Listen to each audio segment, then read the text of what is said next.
सह्याद्रीच्या राखट कड्यांवर उभा असलेला रायगड, हिंदवी स्वराज्याची राजधानी, जिथे एका शेतकऱ्याच्या पुत्रानं रयतेचे राज्य उभे केले, जिथे स्वराज्याचे स्वप्न सिंहासनावर विराजमान झाले आणि जिथे 6 जून 1674 रोजी इतिहासानं छत्रपती हे नाव आपल्या सुवर्ण पानांवर कोरले. त्या पवित्र भूमीवर त्या ऐतिहासिक क्षणांच्या स्मृती जागवण्यासाठी हजारो शिवभक्त पुन्हा एकदा एकत्र आले. आम्ही गड्या डोंगरच राहणार, चाकर शिवबाच होणार. आम्ही गड्या डोंगरच राहणार, चाकर शिवबाच होणार. शिवराज्याभिषेक सोहळा 2026 साठी 5 जून 2026 राजमाता जिजाऊंच्या पवित्र समाधीस्थळी अभिवादन करून शिवराज्याभिषेक सोहळ्याला प्रारंभ झाला. स्वराज्याच्या जननीसमोर नतमस्तक झाल्यानंतर युवराज छत्रपती संभाजीराजे आणि युवराज छत्रपती शहाजीराजे यांच्या नेतृत्वाखाली हजारो शिवभक्तांनी रायगडाच्या दिशेनं पदयात्रेला प्रारंभ केला.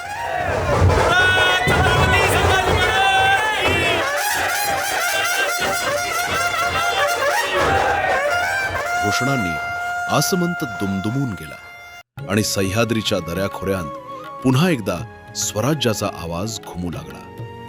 गडावर आगमन झाल्यानंतर शिरकाई देवीचे दर्शन घेण्यात आले.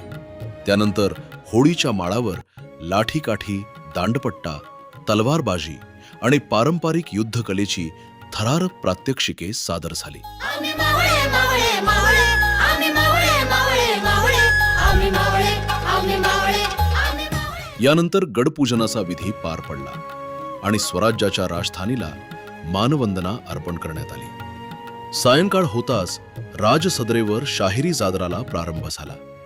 शिवचरित्राचे पोवाडे, इतिहासाचे जागर आणि स्वराज्याच्या गाथांनी रायगड दुमदुमून गेला. प्याले भंडारे सदरेवरी, चंद्र सूर्याच्या शोभ झालेली. याचवेळी शिरकाई देवीचा पारंपरिक गोंधळही मोठ्या भक्तिभावानं संपन्न झाला. अगधाव ऐठाई ठाई दैत्य मातला, अन संपुदेत काळ दुष्ट बंधनातला.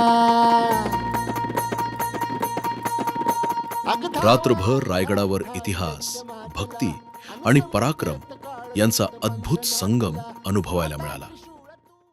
आणि मग उगवली 6 जूनची ऐतिहासिक पहाट, शिवराज्याभिषेक दिन. पहाटेपासूनच मानाच्या पालख्या रायगडावर दाखल होऊ लागल्या. महाराष्ट्राच्या कानाकोपऱ्यातून आलेल्या शिवभक्तांनी गड फुलून गेला. ढोल ताशांचा गजर, लेझिमचे ताल, भगव्या पताका आणि जयघोषांनी रायगडाचा प्रत्येक कण भारावून गेला. युवराज छत्रपती शहाजी राजे यांच्या हस्ते किल्ले रायगडावर भव्य भगवा ध्वज फडकवण्यात आला. सह्याद्रीच्या वाऱ्यावर डौलाने फडकणारा तो भगवा स्वराज्याच्या अमरत्वाची साक्ष देत होता. भगवा ध्वजवंदनानंतर मानाच्या पालख्यांचे राजसदरेकडे आगमन सुरू झाले. पालख्या, दिंड्या आणि हजारो शिवभक्तांच्या उपस्थितीत संपूर्ण रायगड भगवामय झाला होता. यानंतर शिवराज्याभिषेक सोहळ्याचे मुख्य मार्गदर्शक युवराज छत्रपती संभाजीराजे आणि युवराज छत्रपती शहाजीराजे यांचे राजसदरेवर आगमन झाले. उपस्थित शिवभक्तांच्या जयघोषात दोन्ही राजांचे स्वागत करण्यात आले. राजसदरेवर आगमन होताच छत्रपती शिवाजी महाराजांच्या रायगडावरील पवित्र मूर्तीला अभिवादन करण्यात आले आणि शिवराज्याभिषेक सोहळ्यास विधिवत प्रारंभ झाला. त्यानंतर उत्सव मूर्तीवर राजेशाही पद्धतीने छत्रपती संभाजीराजे यांच्या हस्ते सुवर्ण मुद्रांचा वर्षाव करून छत्रपती शिवाजी महाराजांचा राज्याभिषेक साकारण्यात आला. हे स्वराज्याचं तोरण बांधिले शिवबान राजन, सोहळा मराठी मातीचा सण ह्यो आला र. शिवबाराज छत्रपती झालं ग माय ग ग ग ग. माझं शिव छत्रपती झालं ग माय ग ग ग. तो क्षण पाहताना उपस्थित प्रत्येक शिवभक्ताच्या अंगावर रोमांच उभे राहिले.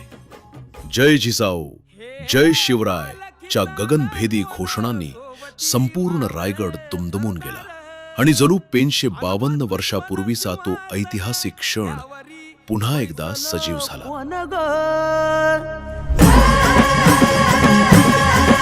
रायगडाच्या सत्रेवर गरजती शाहिरी ललकार, संगनगार तू तारी वाजती संबळ ठेक्यानं.